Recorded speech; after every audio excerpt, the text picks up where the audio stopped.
大家好，老韩，今天呢，咱们来看一看全新的 Kia 的 Sportage 起亚狮跑。感谢各位朋友提供的帮助，感谢大家订阅、点赞、评论、转发、点亮小铃铛。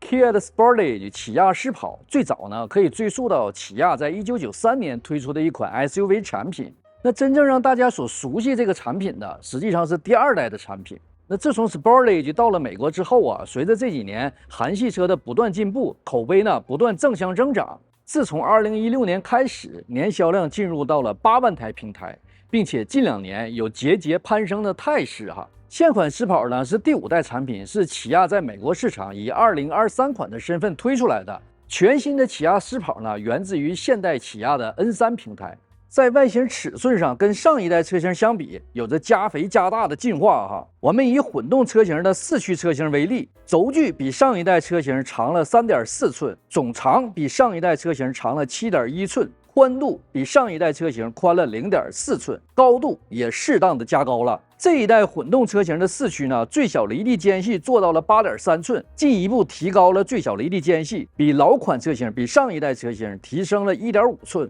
混动车型的自重呢，从3732磅到3896磅不等。纯油车的整备质量，前驱车型为3373磅到3664磅，四驱车型为3543磅到3834磅。满配的混动比满配的纯油自重要重了60多磅。悬架方面，前悬采用的麦弗逊结构，后悬采用的多连杆结构。在2023款车型上，目前规划了3套动力总成哈，一个呢是入门动力2.5升的4缸自吸发动机加8速自动变速箱，最大马力187匹，最大扭矩178磅费。有前驱和4驱可以选择，当然还有上天入地的狂躁越野版本 X Pro 系列哈。第2套动力总成呢，就是 1.6T 4缸机加 6AT 做的一个混动车型，搭载的是44千瓦的电机，配合高输出 1.49千瓦时的锂电池，综合最大马力为227匹，综合最大扭矩为258磅费。全系车型最大的拖拽能力，带拖车刹车的为2000磅，不带拖车刹车的为1653磅。2种动力总成最低都可以加 regular 的汽油哈。那据官方讲，今年在晚些时候还会上一款插电式混动版本。官宣2.5升的车型呢，油箱容积为 14.3 加仑 ，1.6T 混动车型的油箱容积为 13.7 加仑。EPA 公布，在综合的工况下，2.5升前驱的油耗为28 mpg，2.5升4驱的油耗为25 mpg。1.6T 混动车型前驱的综合油耗为43 mpg，1.6T 混动的4驱车型综合油耗为38 mpg。起亚为在美国销售的新车提供了5年或6万英里的整车质保，10年或10万英里的动力总成质保。那作为美国汽车市场中最大的一块蛋糕，最大的一个细分市场，任何车企都不敢怠慢哈。起亚这次呢给出来的配置级别也是相当丰富的。在2023款车型上，2.5纯油的车有7种基础配置哈，1.6T 混动的车型有3种基础配置。那今天看的这台是这段我在体验的一款2023款的 Sportage 混动车型 SX British 4驱版本哈，就算顶配了。这台车呢用的 1.6T 加 6AT 做的 Hybrid 混动，全系车型呢都标配了8项辅助驾驶功能，例如前行碰撞避让辅助啊、道路偏移警告、道路保持辅助、驾驶员注意力警告、倒车泊车距离警告、盲点碰撞避让辅助、后侧向交通碰撞避让警告。顶配车型呢还选了其他的，比如智能巡航、盲点监看、360环影、高速驾驶辅助、倒车停车碰撞避让辅助、前行驻车距离警告。顶配上呢还配了18寸的暗色的轮毂，前后轮胎呢都是235/60/18的，配有全景天窗、智能感应电尾、哈曼卡顿的音响、LED 的全车灯组、加热通风前座椅、加热的风挡玻璃等等配置哈，加上运费 MSRP 为38155块。这车的发动机、变速箱都来自于韩国工厂，整车下线于韩国工厂。这台车呢，它的车漆还选了这种磨砂的漆啊，看着是比较炫酷的。最近全新的狮跑在路上我们能够看到了哈，陆续开始交车了。这代产品当我们站在它旁边的时候呢，会感觉到它比上一代有一个非常直观的加大加宽的效果啊，整个看上去呢感觉比之前大了一圈儿。同时我们也可以看到这代产品的设计呢还是基于家族的最新的统一设计风格，但是在那个风格的基础上有一个很大胆的创新哈。前脸的设计呢也是别具一格的，比较复杂的中网格栅的造型跟家族保持了一致。同时在中网格栅的上沿呢也做出来一个创新哈，用一条装饰板左右贯通，中间呢有一个凸起的造型，上面有个全新的起亚 logo。这台车的前方灯组呢设计的也是比较有特点、比较有新意的。首先从翼子板上开出来一条面积比较大的、距离比较长的日间行车灯。这条日间行车灯呢，左右各像一个大于号、小于号一样哈。下面这3条呢是转向灯，下面是前方照明灯组，下面还用隐藏的方式做了2个和中网格栅的形状比较相像的2个雾灯，放在了这个位置哈。整个前脸元素用的是比较多的，造型是比较复杂的，线条运用呢也是比较犀利的，给人年轻运动的感觉。这台车呢，不论在前方、后方还是在侧面，大量的使用了一些黑色的装饰材料哈，但是并没有摒弃电镀亮条的使用，在适当的位置依然点缀了电镀亮条哈。这样看起来呢，既有黑色装饰亮条的运动年轻，也有电镀亮条的典雅与华贵。这车的4个轮毂呢，上面都做了一个造型哈，下面呢用的是这种黑色的装饰面板。大家看这车的车门子呢，车门子下沿也把车体下沿包住了哈。这样下雪下雨天呢，你裤脚子下来不至于蹭上泥。这个车的前方这2个侧窗的玻璃呢是双层夹胶玻璃啊，后方呢是单层玻璃。这车呢用了4条18寸的胎，在视觉效果上还可以哈，尤其是这个18寸的胎呢，对行驶的舒适性贡献度还是比较高的。在素质上呢，这台车的最小离地间隙呢，照老款车型有1.5寸的提升。经过实际的比较、实际的体验呢，感觉这车底盘还是挺高的哈。这台车呀，只有 A 柱设计是车身同色哈，包括 B 柱、C 柱、D 柱全部是黑色的，采用隐藏式的设计，给人一种大面积飞檐的感觉，设计的是比较飘逸的哈。这车后尾部设计呢也是比较复杂的，相对来讲有一定的溜背式的感觉哈，做的并不是直棱直角、比较方的造型。有一个车身同色的小尾翼，下面隐藏了雨刷器。后风挡的面积不算太大。在后风挡下面呢，有一个小平台的感觉啊，突出平台的感觉。尾灯设计的也是比较复杂的，从后翼子板出来像一个树叶一样，把2个尾灯中间用一个装饰板，用一个黑色装饰板连接在一起，像是一个贯穿式尾灯，但其实并不是哈。里面灯组的设计呢，灯组结构的设计也是比较复杂的哈。下面是各种 logo。同样呢，现在的车的设计呢是不可能有保险杠突出平台的设计了哈，上下都是一流平的。在后尾门下方用的都是这种黑色装饰面板的，在黑色装饰面板下面呢用的电镀颜色的装饰。倒车灯在这个位置哈，排气管子呢是一个排气管子放在下面，放在侧面，采用了直出的形式。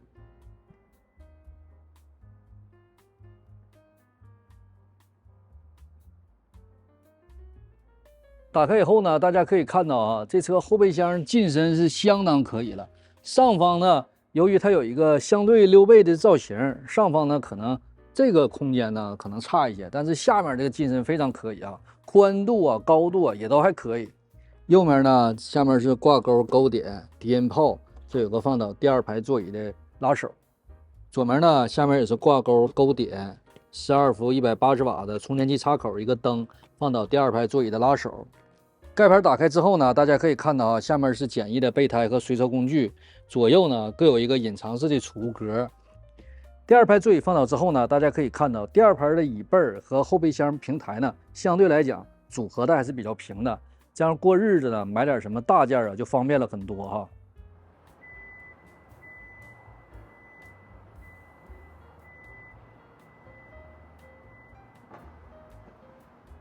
那坐进来呢，大家可以看到它这里的设计呢，既有对家族最新风格的传承，也有它自己的创新哈。2个12.3寸的液晶屏连接在一起，把中间那个仪表盘和中央屏用一个黑框整个连接在一起了，看着一体性是比较强的。这个呢，目前也是起亚现代家族的最新的家族统一样式。同时左右各有一个出风口，采用的这种3角的形式，异形的形式是它自己的一个创新。那这个形式呢，跟外面的日行灯跟后面的尾灯这形状呢就呼应上了哈。那从左往右看呢，在方向盘左面有一堆键子哈，上面呢是仪表盘亮度、电子稳定程序的关闭、后尾箱的开关、12伏启动电池的重置。这2块屏分辨率都非常高，这个呢也是目前韩系的一个产品优势哈。左面的液晶屏呢是仪表盘。在低配车型上用的是2个半圈是灯带，中间呢是数字显示那个仪表盘，2块屏都是以黑色为底，这样跟外面这个框呢就有一种融为一体的感觉。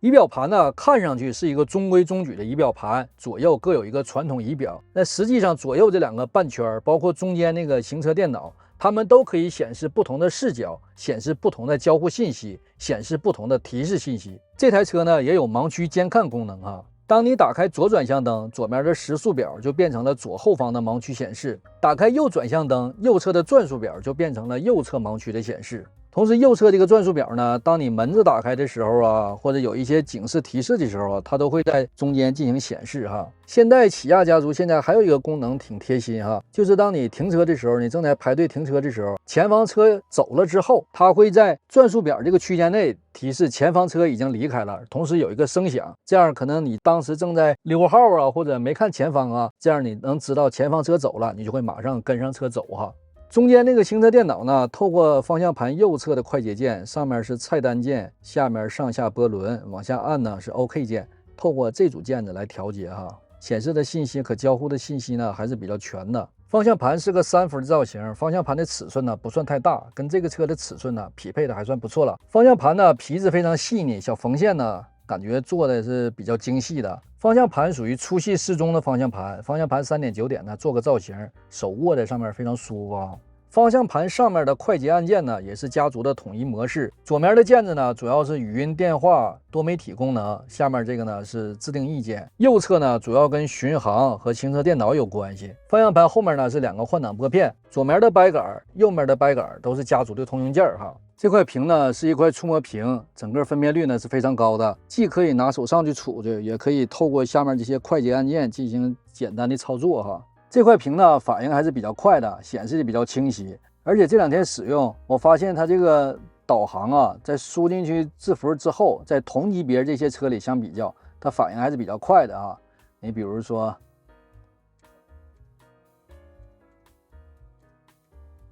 手一旦碰上之后，输入进去，下面马上就有反应，不像在这个级别里很多产品啊，当你手摁上去以后，它会很长时间才会有反应，也会有能量转换图。发动机、电机、电池、驱动轮、后方影像加全景影像、后方俯瞰加全景影像、后方2侧盲区加全景影像、3D 环影、前方影像加全景影像、前方俯瞰加全景影像、前方2侧盲区加全景影像、倒车影像加全景影像。这排按键呢，跟之前给大家录那个 EV6 的就是完全一样了。它可以实现2套功能的切换，其中最左面这一条这几个键子哈，包括前后窗除雾、自动空调、室内室外循环，还有这2个键子，它们是不动的，它们永远都是这些键子。透过这2个键子进行切换，上面这个符号呢一按一下，整个这套系统就是来调节屏和多媒体的。按一下下面这个键子，整个就变成了空调系统的调节，包括左右旋钮的功能也会改变。摁到上面呢，左右旋钮呢，左面是音量、多媒体开关，右面是调频。一按下面这个键子呢，左右就是左右温度的调节。这个呢，目前也是家族的最新通用件，做的也是比较新颖的。盖板揭开，里面是充电器插口，这面有个12伏180瓦的充电器插口，下面是一块无线充电板。下面呢是这车为数不多的实体按键哈，启动按键在这，右上方呢是座椅加热通风，方向盘加热。这车的换挡模式呢是旋钮换挡，这跟家族其他的更高端一些车型都是一样的。当然现在呢，它在一些低配车型啊还采用那种机械式换挡手柄哈。目前有2种，高配用这个，低配用那个。陡坡缓降、凹倒后功能、驻车雷达、全车影像、驾驶模式的调节。这车有经济模式、运动模式、智能模式和雪地模式。往下一按呢是中央锁，这块有个控件哈，这个在纯油车上是自动启停的关闭。在混动车型上就不需要这个键子了哈。这个杯架呢，之前我们在其他车上也介绍过，做的还是比较用心的。当你不需要放水杯的时候，可以放一些杂物，就把这个杯架的隔板啊推上去，这样就变成一个比较大的储物空间了。你可以在里面放点零碎东西。当你如果想放水杯的时候，它就变成水杯架，你就可以往里放水杯，实用性还是很高的。这段使用下来哈，我觉得这个设计是比较用心的。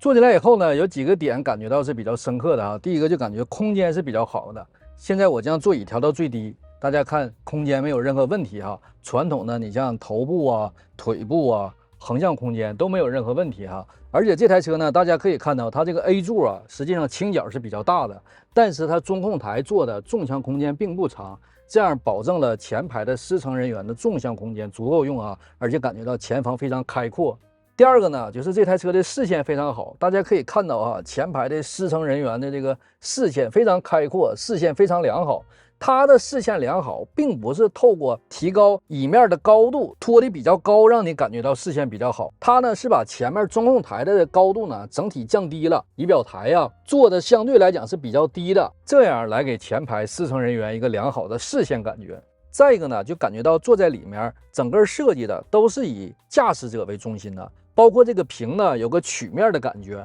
曲面的感觉，两个屏整体中心都是冲向驾驶员的哈。不论是前面空调的这个集成按钮，还是下面的一些实体按键，驾驶人员都是触手可及的哈。我这个身高呢，当我把座椅调到最低以后，大家可以看到左手右手都可以很自然的搭在两边的扶手上哈，感觉还是挺舒服的。这个车的座椅呢，也是目前起亚家族的传统座椅的感觉哈。座椅呢，填充材料并不是太软的，是软硬适中的一个填充材料，但是可以给你身体托得很好，每个部位支撑的都比较好，坐在上面呢是比较舒服的。可以这么讲吧，它这个座椅支撑的感觉，在目前同级别的细分市场里面，应该是前排就坐哈。手能够触及到的地方，不是皮革呀，就是这装饰面板呐，再不就是这种金属质感的装饰材料啊，整个感觉材质运用的还是非常可以的啊。刚才前排有一个非常良好的空间表现，那坐在后排呢？后排同样有一个非常良好的空间表现啊！而且大家可以看到，这个后排空间表现呢，有一个跨级别的感觉哈。这个座椅大家可以看到，是我调的比较靠后的一个位置，椅背已经过了 B 柱了。那个座椅呢，相对能往前点，即便是这个座椅后面呢，也有比较良好的腿部空间，那个座椅呢就更加宽敞一些哈。第二排座椅啊，这里面要着重夸一下，我觉得这个第二排座椅确实挺舒服啊，在同价位的第二排座椅里，它算是比较舒服的了。首先它有个抬高的效果，有个剧院式的效果，第二排的视线呢能比第一排稍微高一些。最重要的一点，大家看它这个椅面够长够高，可以给腿支撑好，可以给腿一个良好的呵护啊，这个是非常重要的。座椅的填充材料相对来讲，我觉得比前排要稍微能软一些。坐在后面呢，有一个支撑比较良好的沙发的感觉。椅背呢，大家看也有一个弧度哈，有一个稍微能够适度陷在里的感觉，并不是完全陷在里的感觉，是支撑比较好的陷在里的那种感觉。配置上呢，天窗到这，两个充电口呢放在前排的椅背上，这个也是现代起亚家族的传统了。两个挂钩，出风口在中央扶手箱后面。地台呢大概有一个这么高的隆起哈，中央扶手的高度也正好，两个水杯架。椅背仰角呢，可以透过旁边这个扶手哈，有一个不大幅度的调整，这是椅背仰角调到最大的程度。综上，就是今天咱们看一看这台全新的 Kia Sportage 全新起亚狮跑的一个视频。从外形来讲呢，设计更加大胆，线条更加夸张，彰显了年轻与运动。内饰呢，大量的使用了目前起亚家族最新的通用件，设计的在新颖的基础上还是比较贴心的，给用户以良好的呵护体验。同时，这2年呢，韩系产品在美国的进步也是有目共睹的，不论是产品质量还是做工与用料，都有着长足的进步。在同级别市场上，可以尽情的跟老牌车商掰手腕了啊。同时，韩系车型在美国市场上还提供了跟同级别相比有着比较有优势的质保期限啊、质保政策，这些都是它的卖点哈。如果有朋友想买一台紧凑级跨界 SUV， 我觉得可以看看这个车哈。以上视频，谢谢大家。